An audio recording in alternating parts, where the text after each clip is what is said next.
The Most Holy Church of God in Christ Jesus is a religious organization established in the Republic of the Philippines on the 9th of May, year 1922, and is duly registered with the Securities and Exchange Commission with registry number 82613.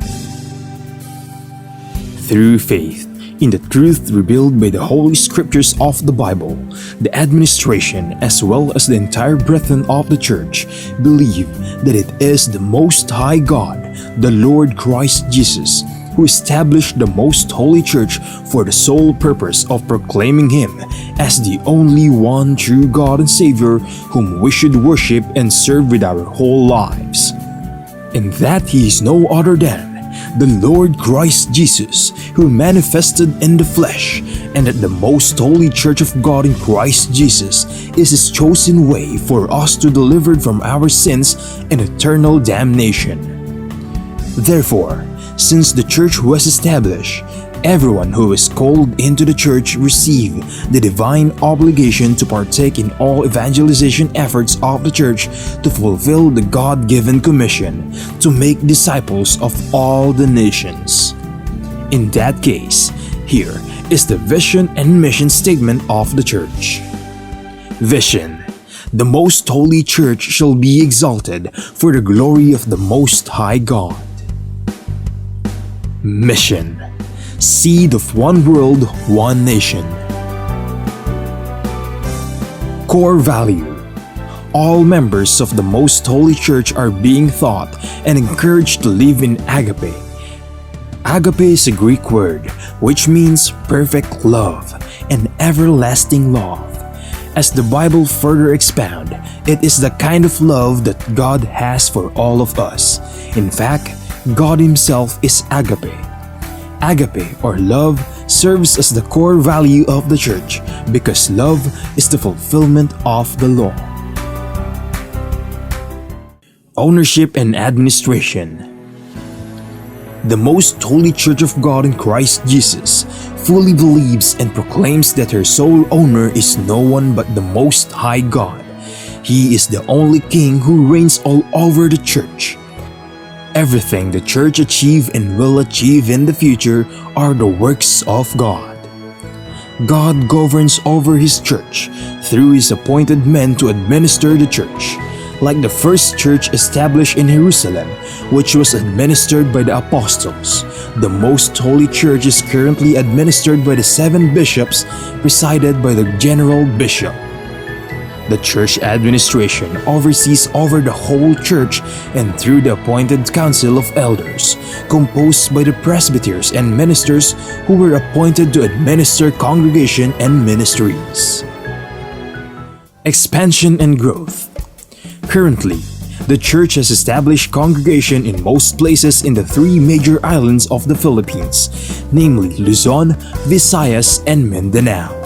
Also, the Church is making necessary preparation to intensify its expansion and establish congregation in all major cities and provinces in the entire country. There are also active congregation of the Church in other countries. In the United States of America, in Canada, in Australia, Hong Kong,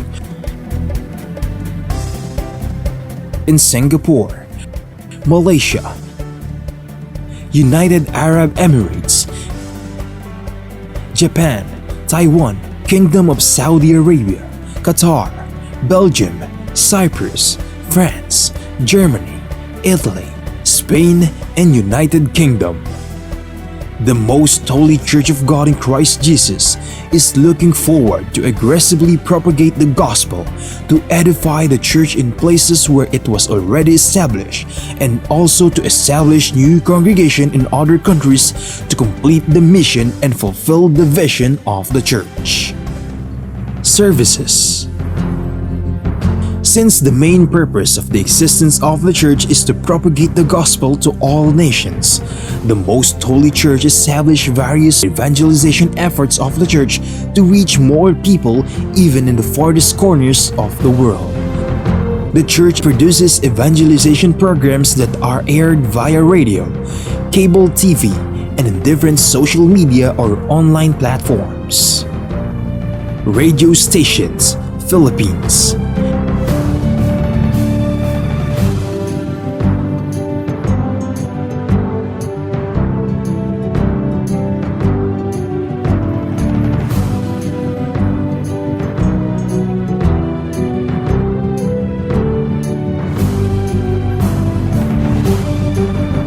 Cable TV channels.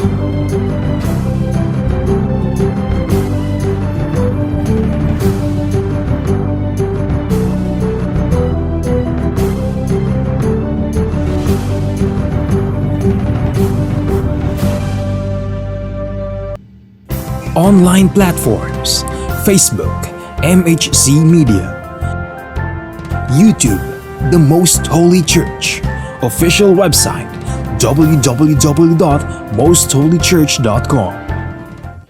Charity.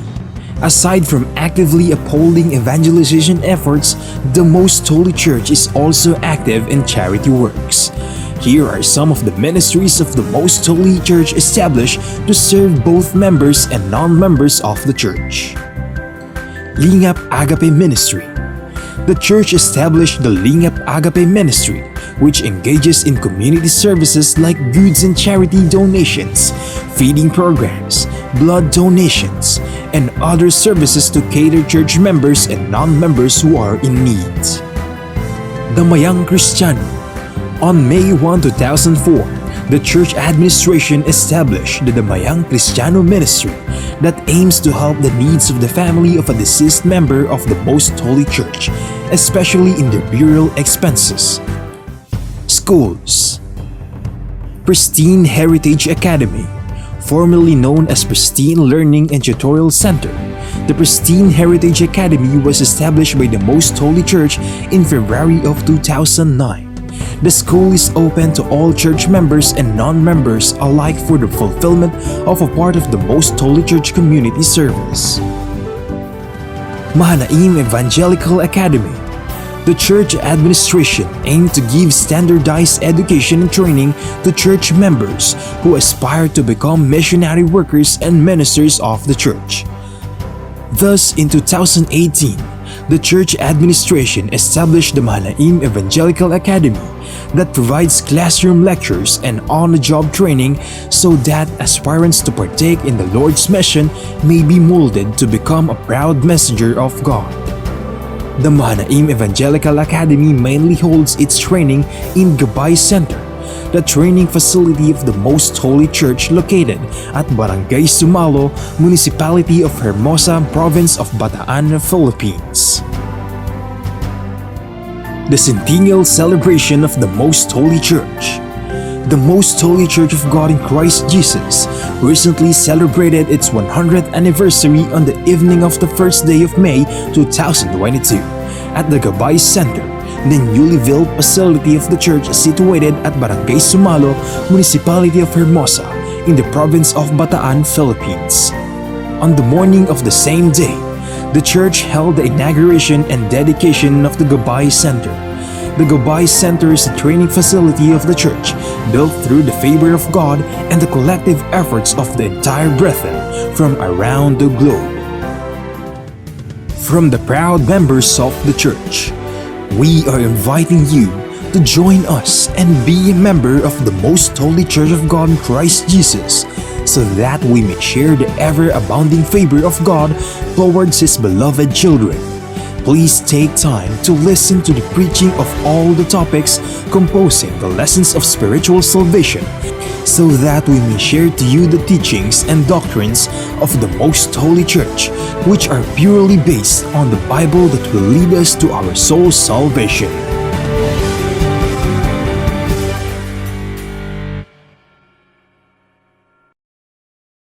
To know more about the church, you may visit our website at www.mostholychurch.com, or you may reach us through telephone number 6302-8255-6949. Maraming tanong, maraming sagot. Maraming haka-haka at maraming mga katha. Nagsasalimbbayang mga paliwanag.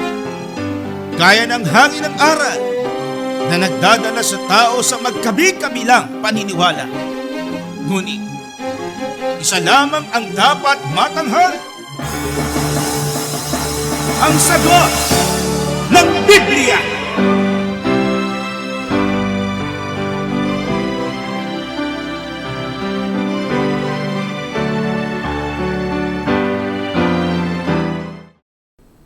Gaya po ng inyong narinig, mga giliw naming taga-subaybay, sa palatuntunan ito na ang kabanal-banalan, ang bahagi pong ito ng ating programa ay pinamagatan po nating ang sagot ng Biblia.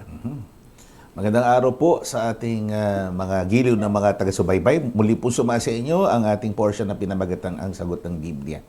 Year-round po yan na ito'y pagtugon ng kabanal-banalang iglesia sa mga katanungan ay pinapadala po sa tanggapan ng iglesia sa pamamagitan po ng iba't ibang plataforma. At ito ho ay gaya ng isang forum na aming ipinaglilingkod sa inyo ang tugon ng iglesia sa pamamagitan po ng pagbasa ng kasulatan. Kami po ang inyong mga lingkod at kapatid.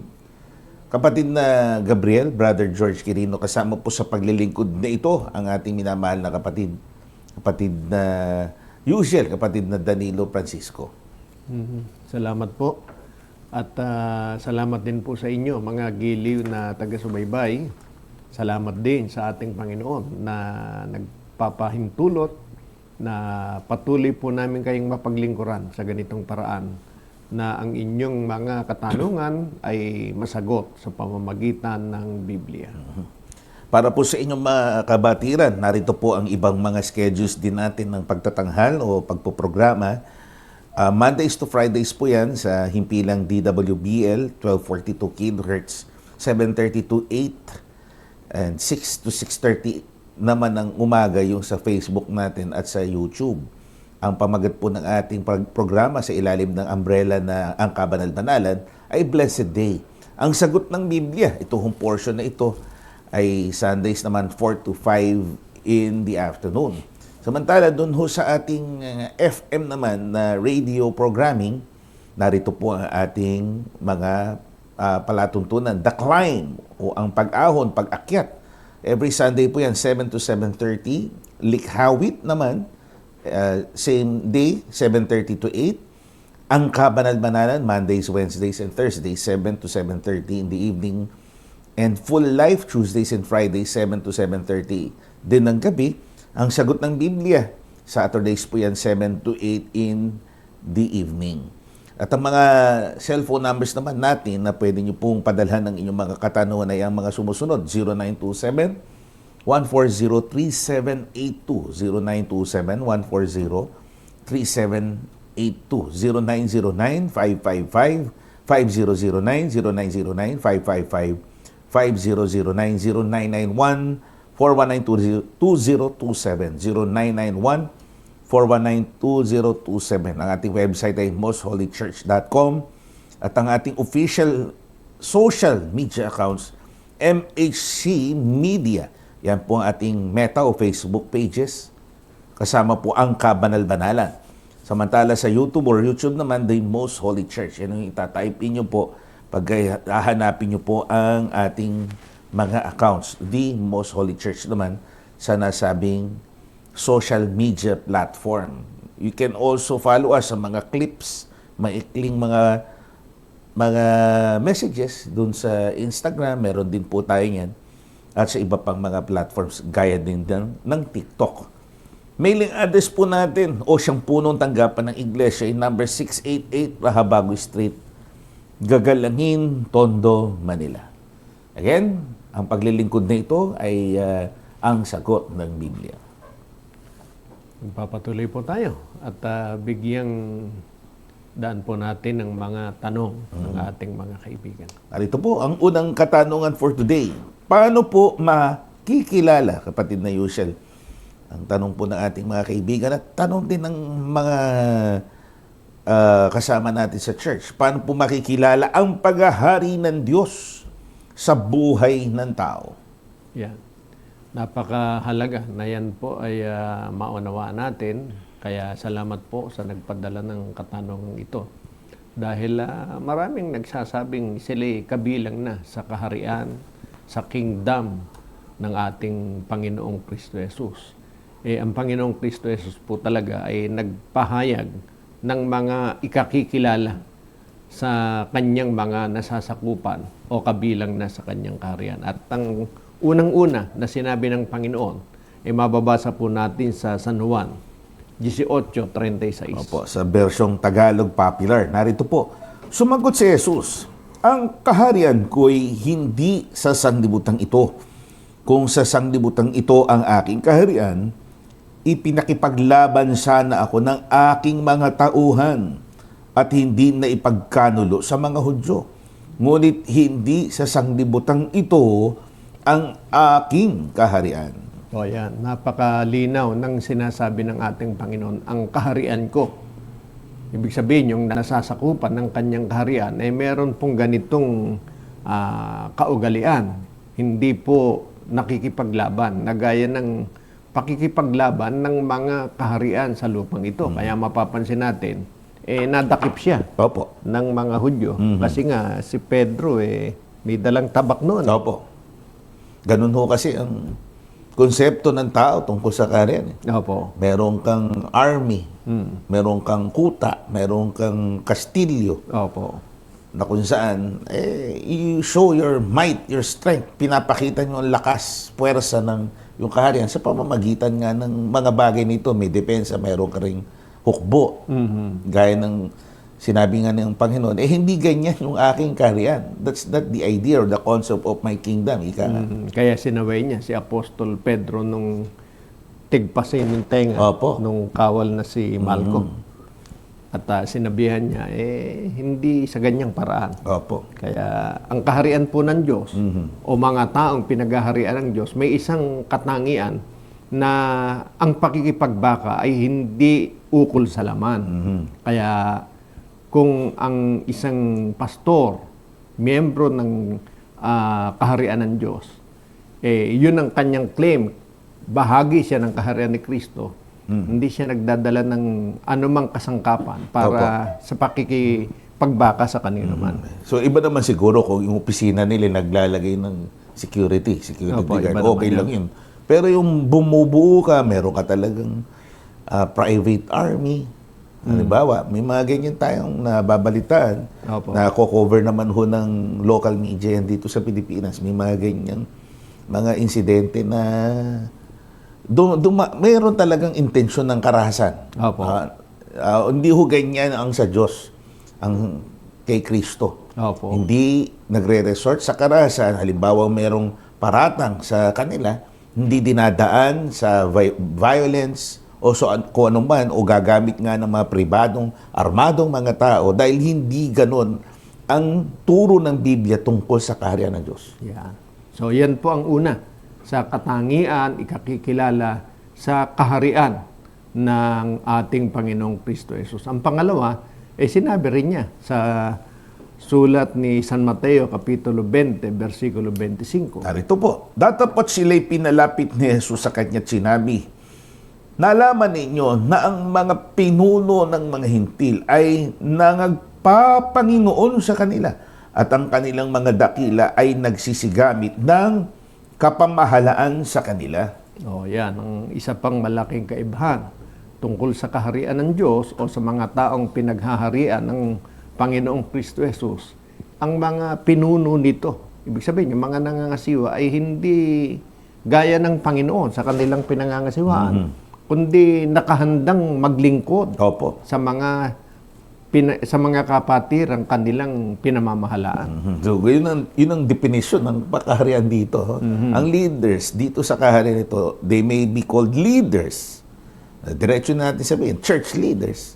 Hindi sila pumapanginoon. Hindi sila nag-e-exercise ng otoridad na para bang pag-aari nila yung kapwa nila miyembro ng kanilang kaharian. Opo. Sa halip, talagang pinaglilingkuran nila ito sa paraan na inaakay sa kung paano magiging karapat-dapat sa Panginoong Diyos. Yun po yung pangalawa. Bukod po doon, ay meron pang sinasabi sa 14:17 ng Roma.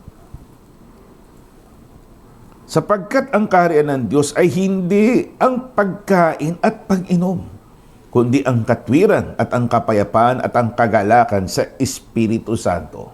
Yan, ang hatid po ng kaharian ng Diyos.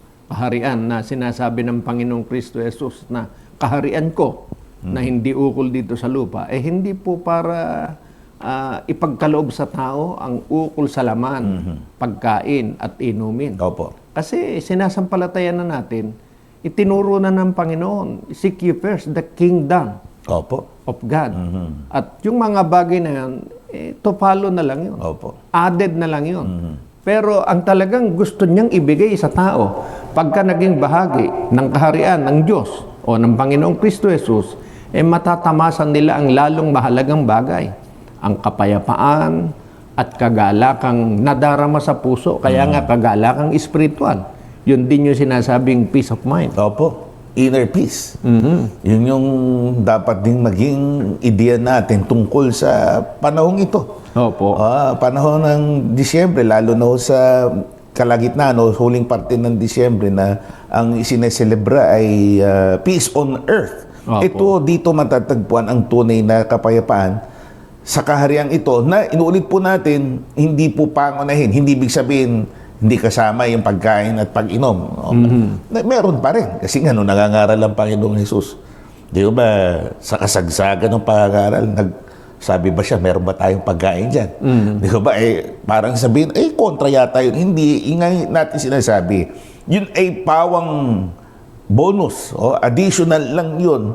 Pero ang pangunahin, sa kahariang ito, ay tungkol sa kapayapaang panloob, kapayapaang espiritual. Opo. At yan po ang mga pangunahing ikakikilala sa paghahari ng Panginoon na biyaya na nakakamit ng sino mang tao na magiging kabilang sa kanyang kaharian o sa kanyang pinaghaharian. Sana po ay naunawaan natin yan, masampalatayan na natin at tulungan tayo ng Diyos na maging kabilang sa kanyang mga pinaghaharian. So next question ho ay may kaugnayan pa rin sa kingdom o kaharian. Alin po ba ang tinutukoy ng Panginoong Kristo Jesus na kaharian sa San Juan 18:36 o may binanggit o may sinitas, may sinite po na talata yung ating nagtatanong. 18:36 po ng San Juan. Talaga namang may sinabi ang Panginoon, ang kaharian ko. So meron talaga siyang ipinakikilalang kaharian nung tinatanong siya ni Pilato. Kaya lang malinaw na yung kaharian yun ay espiritual. Hindi kauri ng mga kaharian dito sa lupa. At ang tinutukoy doon ng Panginoon ay sinampalatayanan din at ipinaliwanag ni Apostol Pablo. Basahin po natin. Sa mga kapatid sa Colosas 1:13 hanggang 14, narito po mga kaibigan na siyang nagligtas sa atin sa kapangyarihan ng kadiliman at naglipat sa atin sa kaharian ng anak ng kanyang pag-ibig na siyang kinaroroonan ng ating katubusan na siyang kapatawaran ng ating mga kasalanan. O yan, napakalinaw po. Iniligtas tayo ng Panginoong Kristo Jesus. At nang tayo iligtas, merong pinaglipatan o pinaglagyan sa atin. Opo. Hindi pwedeng iniligtas ka ng Panginoon na walang paglalagyan sa'yo, walang pagdadalhan sa'yo. Ang pinagdalhan o pinaglipatan, sa ibang salita, pinaglagyan sa mga iniligtas niya ay yaong kanyang kaharian.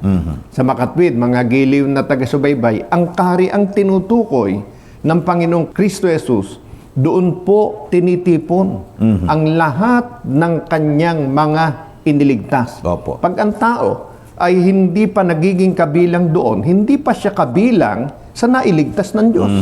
Dahil hawak pa kaya nga ang terminong gamit dito, nasa kapangyarihan ng kadiliman. Hawak ka pa ng kadiliman noon. Kaya lang, pinalaya ka na at inilipat ka na dun sa kaharian. Yan. Kaya tatandaan po ninyo, kung ikiniklaim natin na tayo nailigtas na ng Panginoong Kristo Jesus, tingnan natin saan ba tayo nandun ngayon. kung tayo po ay nasa kaharian ng Panginoong Kristo Jesus, kabilang na po tayo doon sa sinasabing nailigtas na.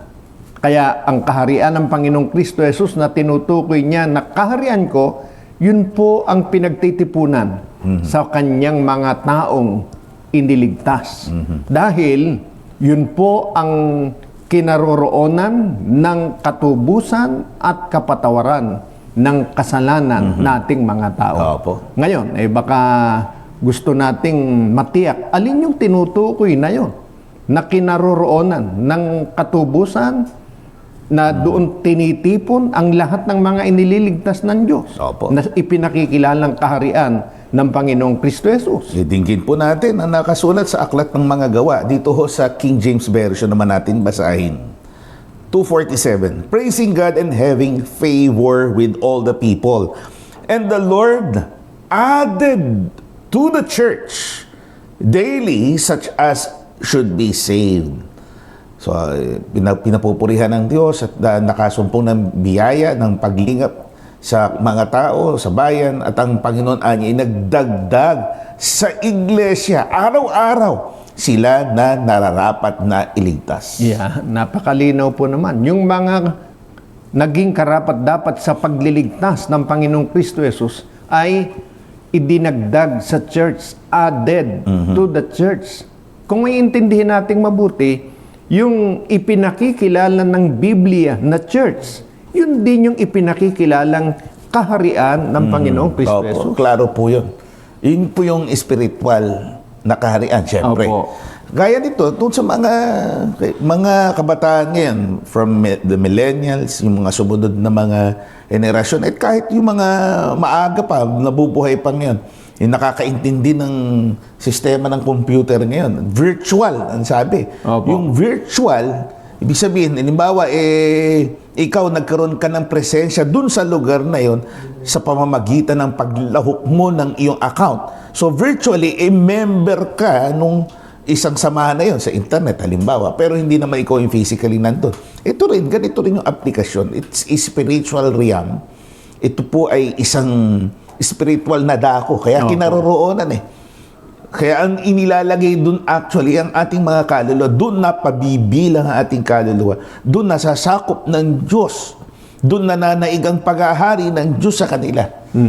From a state of being under the spell, nasa kontrol pa ng kadiliman, nalipat na sa paghahari ng Diyos na ito ay ang tinatawag nga pong iglesia, church. Opo. Kaya hindi pwedeng sabihin ng tao, hindi mahalaga ang church. Hindi kailangan ng church tungkol sa kaligtasan ng tao.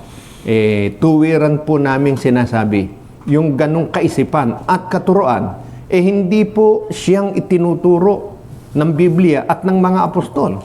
Dahil lang itinuturo ng Biblia, ayon sa ating mga nabasa, lahat ng inililigtas, inilalagay sa kaharian. At ang kahariang tinutukoy na pinaglalagyan yun ng tinatawag na church ng ating Panginoong Kristo Jesus. Kaya para lalong magtumibay ito sa ating isip, talaga bang yung church, yun din yung kahariang pinaglalagyan, pinagtatawagan sa mga lingkod ng Diyos? Sagunin natin muli ang Biblia, 2:12 ng unang Tesalonica sa versyong ang bagong ang Biblia, na kayo'y pinangaralan at pinalakas ang loob ninyo at nagpatotoo upang kayo'y lumakad ng nararapat sa Diyos na siyang tumawag sa inyo sa kanyang sariling kaharian at kaluwalhatian.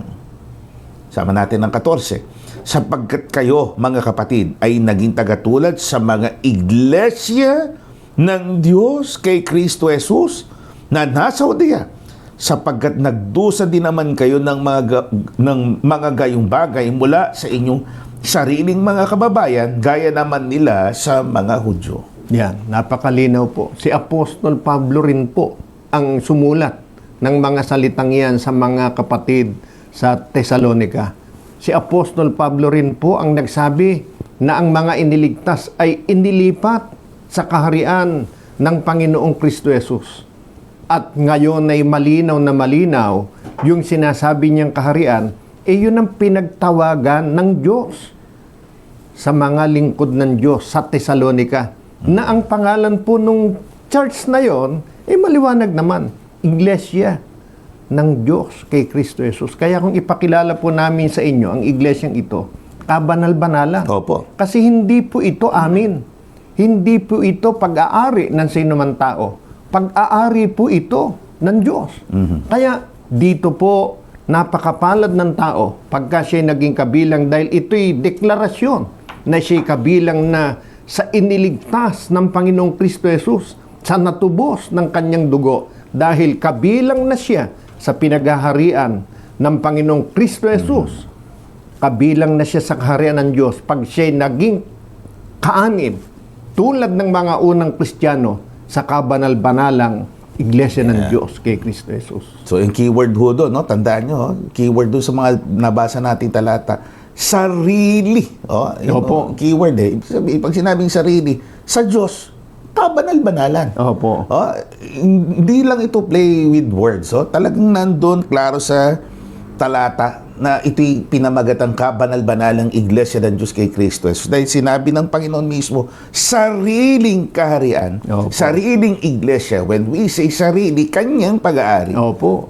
Most holy, kabanal-banalan. Basahin natin yun para mapagtibay sa puso, sa isip ng mga sumusubaybay sa atin na dahil sariling pag-aari ng Diyos, itong kaharian, itong iglesia ng Diyos kay Kristo Jesus, ay tama lamang na kung ipakilala ay dapat na kabanal-banalan. Levitico 27 at 28. Gayon may walang bagay na itinalaga ni inuman sa Panginoon sa lahat ng sariling, yung keyword, sariling kanya, maging sa tao o sa hayop o sa bukid na kanyang pag-aari ay mapagbibili o matutubos.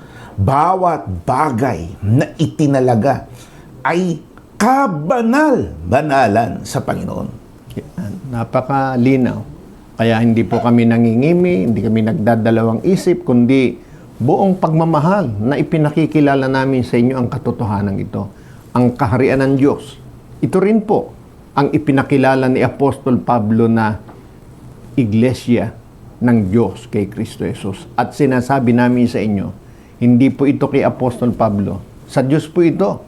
Ito po ang kabanal-banalang Iglesia ng Diyos kay Kristo Jesus.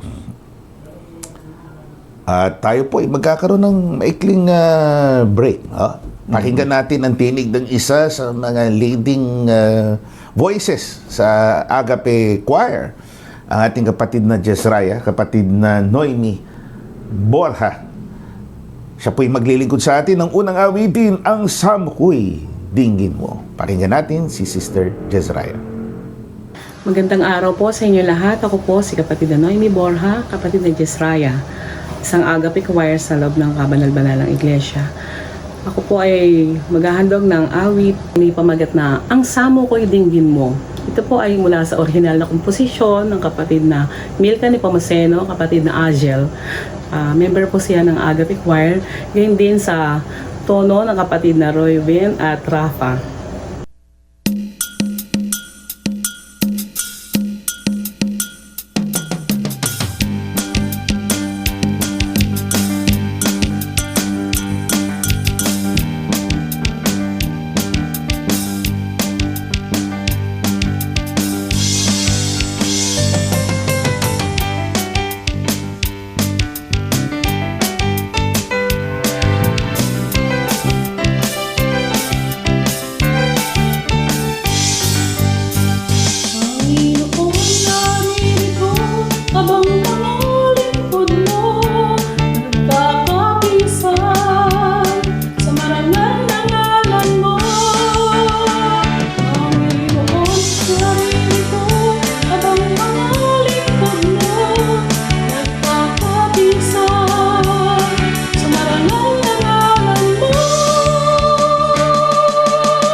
sa'yo dahil sa kagandahan ng kalooban mo. Ang iyong banal na paningin sa akin laging nakatingin, gumaganda sa tamang daan patungo sa kagandahan ng kabanalan. O Diyos, narito, O Diyos, tanggapin mo ang papuri at pagsamo mo. O Diyos, sa langit, dinggin mo. Puso ko'y iniabot sa'yo, ang sama ko'y linapin mo.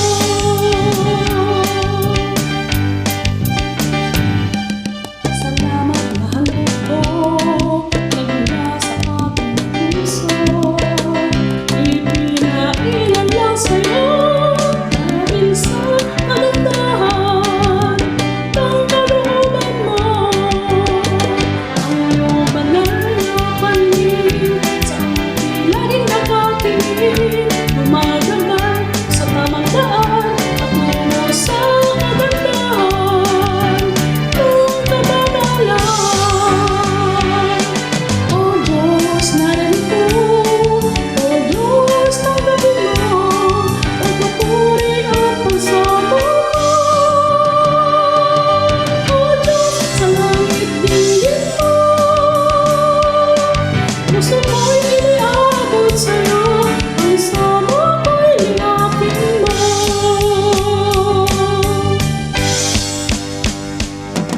O Diyos, narito, O Diyos, tanggapin mo ang papuri at pagsamo mo. O Diyos, sa langit, dinggin mo. Puso ko'y iniabot sa'yo, ang sama ko'y linapin mo. O Diyos, sa langit, dinggin mo. Ang sama ko.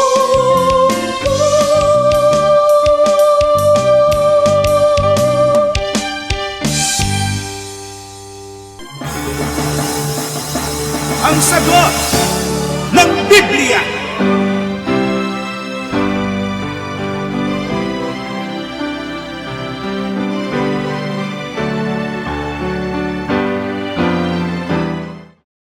Salamat, sister, sa inyong tinig na ipinaglilingkod sa Diyos at sa pakinabang din ng kapatiran. Walang kupas, no? Oo po.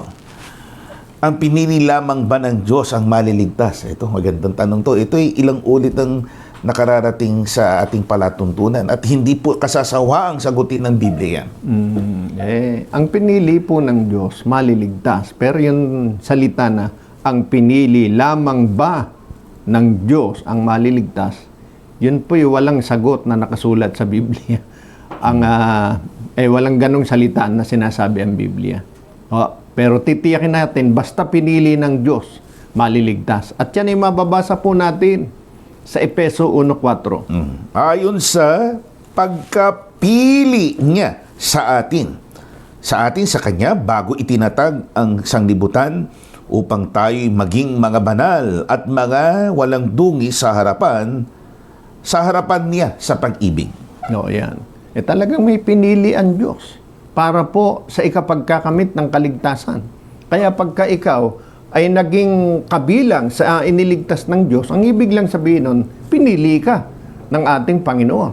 Pero hindi nangangahulugan ang mga salitang ito ni Apostol Pablo na yung pinili lang ang maliligtas. Kasi ang kausap po niya dito, mga kapatid sa Efeso. Paano po tayo? Hindi naman tayo kasama doon. Di ba? So, ibig bang sabihin nun, sila lang ang maliligtas? Hindi po ganon. Nung sabihin po ito ni Apostol Pablo at kausap ang mga kapatid sa Efeso, nililinaw niya. Dahil sila kabilang na sa pinili ng Diyos, nakatitiyak na sila ng kaligtasan. Opo. Pero hindi po ang ibig sabihin, sila lamang Opo. ang maliligtas. Hinto na doon. Ika nga, cut off na. Opo. O di kaya, kota na. Hindi ko gano'n, no? Kasi yung ideya din ng ibang mangaral na kanilang interpretasyon tungkol sa predestination. When you are predestined, no matter what you do, kung anong katalagahan siya, pinili ka na ng Diyos, kahit magkabisala ka pa ng paglakad, hindi ka na mapupwera dito. Nasa loob ka na nung, kahit nagkamali ka pa ng kasalanang ikamamatay, predestined ka na, ligtas ka na. Hindi po yun ang turo ng Biblia. Hindi po yun ang concept ng predestination. Yan. At yan din ang ipinaliwanag ni Apostol Pedro. Ang nagpaliwanag dito sa Efeso, si Apostol Pablo. Si Apostol Pedro, yun din ang kanyang ipinapaliwanag. Basahin po natin. Unang Pedro 2:9. Datapwat kayo'y isang lahing hirang. Ayan. Isang makaharing pagkasaserdote, bansang banal, bayang pag-aari ng sarili ng Diyos, upang inyong ipahayag ang mga karangalan niyang tumawag sa inyo mula sa kadiliman hanggang sa kanyang kagilagilalas na kaliwanagan. Yan. Napakalinaw po. Si Apostol Pedro, pareho din ng kaunawaan sa pagliligtas, gaya ni Apostol Pablo. Ang pinili ng Diyos, ang hinirang ng Diyos, yun po ang nakatitiyak ng kaligtasan. Ayon sa itinuturo ng Biblia. Kaya lang, paano makatitiyak yung mga pinili na yon na talagang ang kaligtasan, hindi po mawawala sa kanila? Sanggunin natin muli ang kasulatan. Si Pablo pa rin ang nangusap sa kapatiran sa Korinto, 15:1 hanggang 2. Ngay ipinatatalastas ko sa inyo, mga kapatid, ang ebanghelyo na sa inyo'y aking ipinangaral, na inyo namang tinanggap, na siya naman ninyong pinananatilihan. Sa pamamagitan nito'y ligtas kayo kung matiyagan ninyong iingatan ang salitang ipinangaral ko sa inyo, maliban na kung kayo'y magsipanampalataya na walang kabuluhan. Napakalinaw ang pagbibigay diin ni Apostol Pablo. Ligtas kayo. Totoo naman yun. Kung inyong iingatan. Kung halimbawa, iniligtas na tayo ng Diyos sa kadiliman, namuhay tayong muli sa kadiliman. Di ba? Paano yung kaligtasan ginawa sa atin? Tayo nagpuwera sa ating sarili. So, paano ngayon yung ideya nga ng predestination? Nasira na. Di ba? Kumukontra yun talaga sa turo ng Biblia. So, huwag tayo pakumpiyansa, ika nga, na when people are preaching about predestination, tapos, o kaya masiraan tayo ng loob, predestined na pala, hindi na kami pwedeng isama dyan, puwera na kami. Wala akong ganong turo ang kasulatan tungkol doon. Talagang kung ang Diyos ang ating tatanungin, gusto ng Diyos, maligtas tayong lahat ng mga tao. Pero, yung kaligtasan yun, maiingatan natin kung mananatili tayong sinusunod ang mga kalooban ng ating Panginoong Diyos. Yun po ang magpapanatili ng ating palad na karapat-dapat sa kaligtasang ipinagkaloob sa atin ng Panginoong Kristo Jesus. Ngayon, patid na Yosha, siyempre, merong sinabi, ligtas kayo, sigurado. Kasi nga, yung iba nagsasabi, kayo lang pala ligtas. Paano naman yung nasa labas ng iglesia? Hindi po natin pwedeng hatulan o husgahan ng sino mang doon na sabihin, dahil hindi kayo umanib sa church na pag-aari ng Diyos, may impyerno na kayo. Wala pong ganong nakasulat sa Biblia. At tiniyak po ni Apostol Pablo yan kung ano ang magiging kalagayan ng mga taong hindi naging kabilang sa mga iniligtas na pili ng ating Panginoon. Opo. Narito po sa unang Korinto 5:13, datapwat sa nga sa labas ay Diyos ang humahatol. Alisin nga ninyo sa inyo ang masamang tao. Naalala ko po yung madalas natin gamit na talata sa wikang Ingles. Opo. As for the outsiders, ibig sabihin talagang outside. Nasa labas. Hindi ka anib. Opo. God will decide for them. Hindi po desisyon na ng Diyos yun. Hindi po yung hatol na sinasabi diyan, humahatol, parurusahan ang ibig sabihin. Opo. So, the decision remains with God. Ang pasya ng magiging kapalaran nila, nasa Diyos pa rin yun. Hindi ibig sabihin, nasa labas ka na, garantisado impyerno ka na, pahamak. Ang sinasabi, garantisado, pag nasa loob ka ng iglesia, ng kaharian ng Diyos, ligtas ka na. Opo. Kasi hindi ka naman malalagay sa kaharian kung hindi ka iniligtas. Ngayon, para manatili ka doon sa kaharian, manatili kang sumusunod sa palatuntunan. manatili kang nagpapasakop sa hari doon o sa Panginoong Kristo Jesus. Pero pagka ikaw, hindi ka bilang doon, Diyos na ang bahala, Diyos ang magde-decide kung ano ang magiging palad po ng sino mang tao.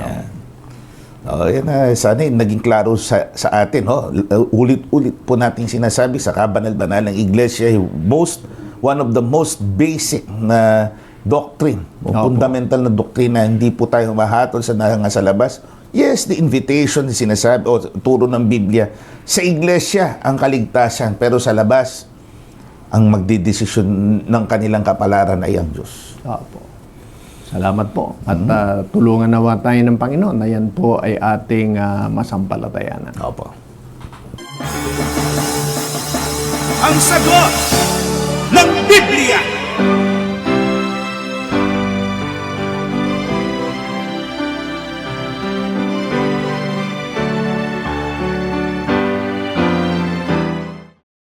Okay, next question po natin, napapanahon. Ano po ba?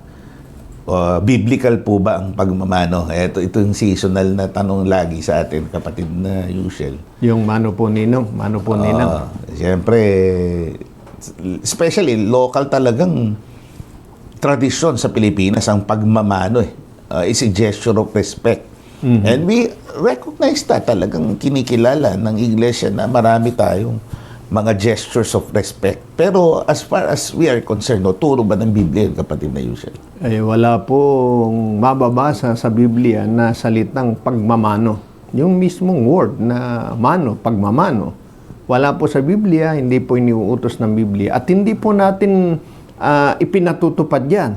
Kasi po, sa Biblia, ang nakasulat ay sinabi ni Apostol Pablo. Narito po, 1 Corinto 4:6. Ang mga bagay ngang ito, mga kapatid, ay inianyo ko sa halimbawa sa aking sarili at kay Apolos dahil sa inyo, upang sa amin ay mga tuto kayo na huwag magsihigit sa mga bagay na nangasusulat, upang ang sino man sa inyo ay huwag magpalalo ang isa laban sa iba. Yan. Talagang wala pong nakasulat, kaya hindi natin ginagawa yan. Ngayon, meron pagkakataon na marami tayong kapatid, nakasanayan niyang pagmamano dahil yan ang naging uso dito sa ating bansa. Pero sa katotohanan, hindi po natin iniuutos yan. At kung maaari, dinidiscourage natin yung mga kapatid na itaguyod yung ganyang paraan. Dahil hindi yan ang sinasabi ng Biblia. Bagaman, ngayon, ang kasanayan, hindi na sinasabi ng karamihan yung mano. Sa halip, bless. Ang totoo po, pagka ang pag-uusapan natin, yung bless, yun, nasa Biblia yun. Kahit sa panahon ng Panginoong Kristo Jesus, ibinless niya yung mga bata. Pero paano ba yung bless? Basahin natin sa Biblia kung paano ibinless ng Panginoon yung mga bata. Inilagay ba yung kamay sa noo ng mga bata na katulad ng pagmamanong ginagawa ngayon? Tingnan po natin. Marcos 10:16. At kinalong niya sila, at sila'y pinagpala na ipinapatong ang kanyang mga kamay sa kanila. Ay, maliwanag. Paano yung pagpapala o bless na ginawa ng Panginoon sa mga bata? Ipinapatong ang kamay sa kanila. Pag ipinapatong, hindi ganun. Opo. Sa ulo. Dinadait lang ho kasi yun. Dinidikit lang. Manapa, kapatid na usual, if we are to check yung mga references, yung pinanggalingan po ng tradisyon na yan, yun po'y tradisyon na ginagawa sa monarkiya, sa mga hari. Opo. At inadapt din po yan na kaugalian ng kapapahan, na kung saan iniaabot ng hari o ng rey ng kanyang kamay dahil may suot-suot siyang sing-sing, yun ay pagkilala sa kanyang kapamahalan. Pagkahali ka doon, pati na yun siya, hali kayo doon, kinikilala niyo ang kanyang soberenya bilang hari o reyna na siya rin ginagawa sa nakaupong papa, kung sino man. Paglalapit ka, hahali ka talaga doon. Sa kinalaunan, ang gesture na yun, out of respect nga yun, dito sa Pilipinas, hindi ka naman hari, hindi ka naman reyna. Ngayon, gusto mong kilalanin gusto mong igalang yung lolo mo, tatay mo, ninong-ninang mo.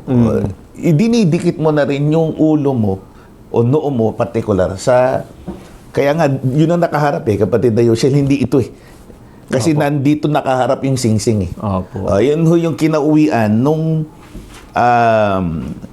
kaugalian na yan ng pagmamano. Wala po niyan sa Biblia. At mana pa, yan ay pagpapakilala na nasasakop ka nung minamanuhan mo. At ang alam ko na paraan ng paggawa niyan, hindi po yung katulad ngayon na yumuyuko lang. Opo. Pagka nung una, talagang lumuluhod pa. Lumuluhod. At least yung isang tuhod na kaluhod para kumilala sa kapamahalaan nung kinikilala mo o nire-respeto mo. Ngayon hindi na ganun ang ginagawa. Sinasabi na lang, mano po, tatay. Wala Opo. na, ganun. Opo, at nauuna pa si Kon na iniaabot na gano'n. inaabot yun, no? Sa halip na kunin ng mga bata, di ko ba? Opo. So, yun po wala sa Biblia. Ngayon, naalala ko nung pagka sinasabi ko sa tatay ko, mano po, tata? Tata ang tawag. Ang sagot ng tata ko, kaawaan ka ng Diyos. So, gaya ng sinasabi yung basbas na Opo. mula sa Panginoon. Kaya kung iisipin talaga, hindi tugma yung salitang pagmamano doon sa sinasabi natin sa wikang Ingles na pabless po. Opo. Kundi, mas tama yung pabasbas o pabless. Pagmamano, wala po sa Biblia. At ang pagbibless, hindi po sa noo, Opo. nilalagay ang kamay, kundi sa Sa ulo. ulo. So, tinuturuan ba nating maging lapastangan ang mga bata? Hindi po. Hindi po. Na sinasabi lang natin, we express our beliefs, our faith na turo ng Biblia. Pagka pinabibless, hindi naman natin tinataboy. Opo. Ayaw po namin yan, hindi po, bawal ho yan sa Biblia, hindi ho tinataboy. Mana pa, iniayos natin ng kaunti. Bibless niyo po ba ako? Dito po, kaya ipapapatong natin sa ulo. Tinuturo natin sa mga bata. At kung hahalik po naman sa halip na dun sa sinsing, sa pisngi Opo. o sa noo ng sino mang nakatatanda. So, wag niyo masamain, no? Hindi po tayo nagtuturo ng kawalan ng galang o paglapastangan. We're just expressing our belief according to the teaching of the Bible. Opo. So, break po ulit tayo. Pakinggan natin muli ang tinig ng isang miyembro ng Agape Choir, ang kapatid na Jesraya. Sa kanya namang awitin ngayon, kung palad ay mabuhay.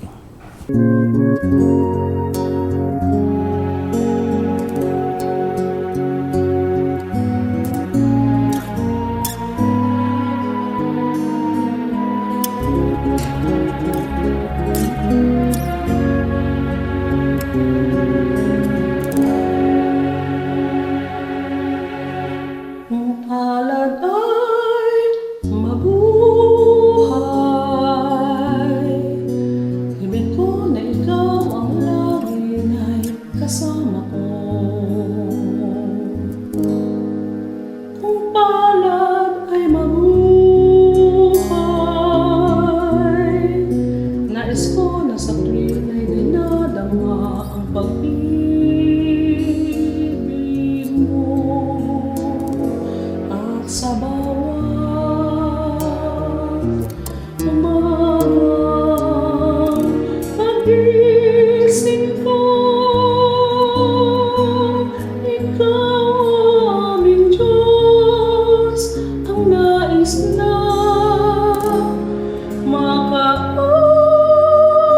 makausap ko. Pasalamatan, papurihan sa iyo, kadakilaan sa akin, mayroong anak na minamahal.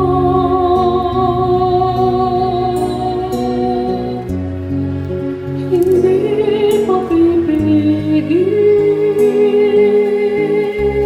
kahit na may kalungkutan. Kung anong pagsubok mo pinagdaraanan.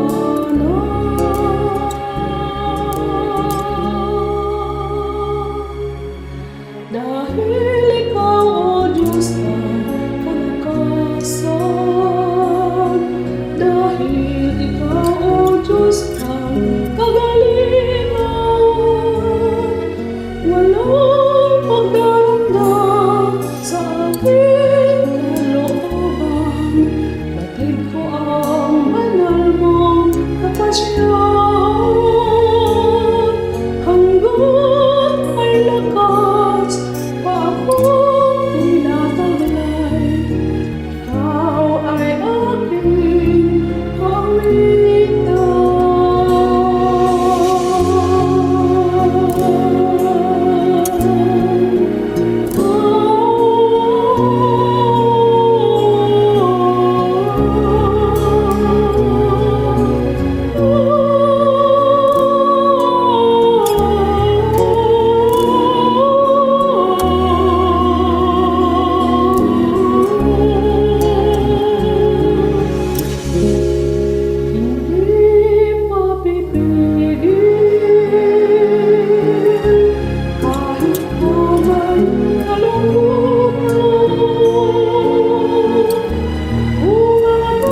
ang sagot ng Biblia.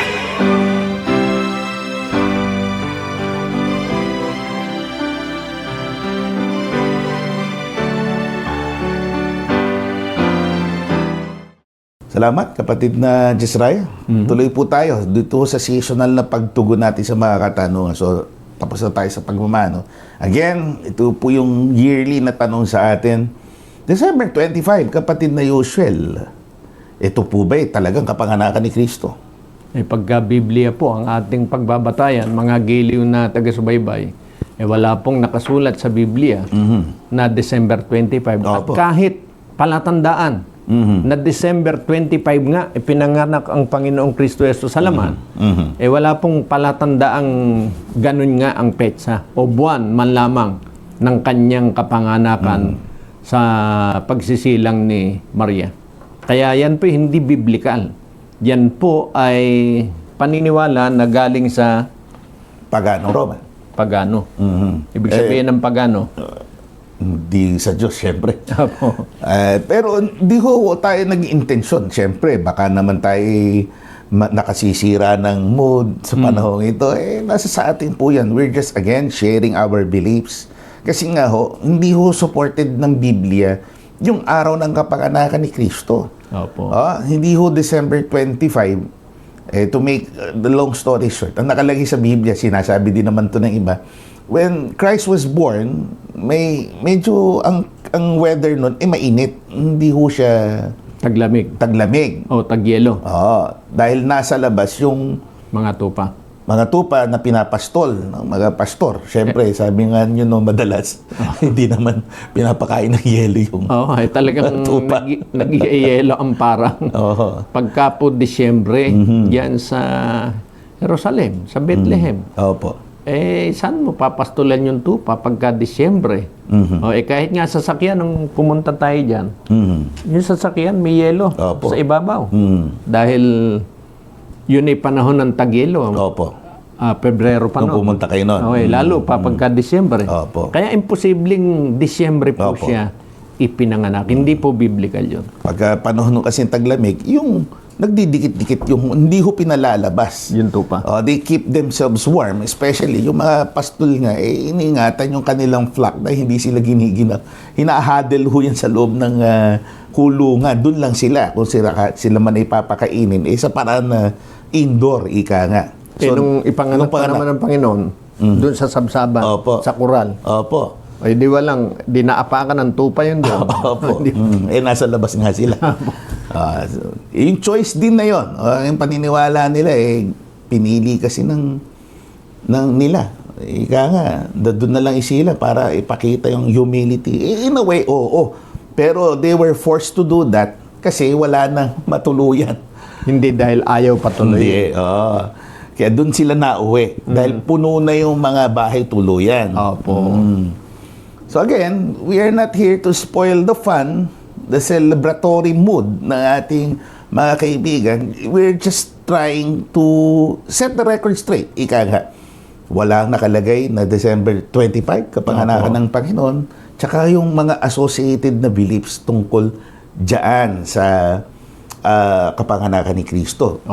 We have reasons to celebrate the birth of Christ, of course, dahil nung siya isilang, nagkaroon ng pag-asa, pinakilala, inihayag yung tungkol sa peace, yung tinatalakay nga natin kanina, yung inner peace.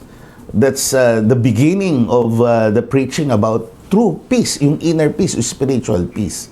But to celebrate it in a manner na ganitong ginagawa ng marami, nasa sa kanila po yan. Influence po talaga yan ng pagan Roman traditions noon.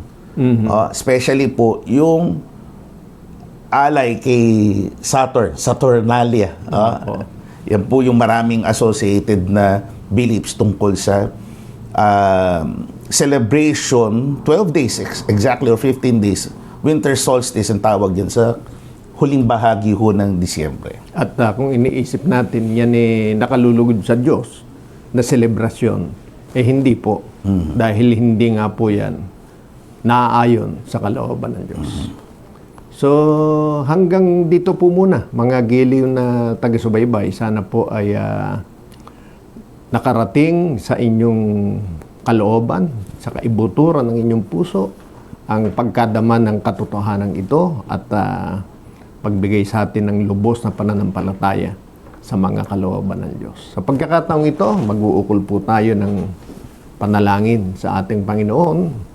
Ang panalangin ng pagpapasalamat, kalaki po ang pamamagitan ng panalangin sa mga kapatid nating nasa mabibigat na sitwasyon at suliranin, lalo na sa may mga karamdaman, tulad ni kapatid na Rii sa Cagayan de Oro, na isang manggagawa ng iglesia na nasa mabigat na sitwasyon, ang kapatid na Naomi Joram, kapatid na Tennessee Mateo, so na nagpaabot ng kanilang mga kahilingan na ilakip sa panalangin ito. Maging kayo po na aming mga taga-subaybay, hindi man po ninyo nasabi sa amin na ang inyong mga request, laki po kayo sa aming ipinananalangin, idudulog sa ating Panginoon. At ito po ay sa pangunguna ng isa sa mga elders ng Kabanal-Banalang Iglesia. Ang kasama ko po sa paglilingkod sa inyo, ang mahal nating kapatid na Gabriel.